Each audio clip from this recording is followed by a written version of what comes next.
قبلہ پیر سید حسین الدین شاہ صاحب۔ ناظرین، حضرت بہت بڑے اللہ والے اور بہت بڑے ولی تھے۔ یہ ٹھنڈے پانی کے انتظام اور یہ جنازے کے مناظر، یہ سارے حضرت ہی کی جو ہے نا مطلب محبت میں آئے ہوئے لوگ ہیں۔ اس سے معلوم ہوتا ہے حضرت کی محبت ان کے دل میں بہت زیادہ تھی۔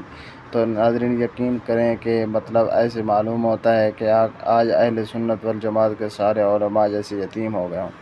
بہت بڑے اللہ والے اور بہت بڑے نیک لوگ حضرت کے جنازے میں آ چکے ہیں سینکڑوں کی تعداد میں، اور ساری زندگی حضرت نے اللہ اور اس کے رسول کی دین کی خدمت اور دین کی اشاعت اور آپ صلی اللہ علیہ وسلم کی محبت میں گزاری ہے۔ یقین کرے لوگوں کے دلوں کو اللہ کے ساتھ ملوایا، بہت بڑی دین کی خدمت کی، اور ابھی وہ اپنے خالق حقیقی سے جا ملے ہیں۔ یہ ان کے آخری لمحات اور ان کے آخری رسومات ہیں جو یہاں پہ شروع ہو چکے ہیں۔ ناظرین دعا کرتے ہیں اللہ پاک حضرت کی جنت الفردوس میں اعلیٰ مقام عطا فرمائے، اور اگلے تمام مناظر اللہ پاک ان کے آسان فرمائے، بغیر حساب کتاب کی جنت دے دے۔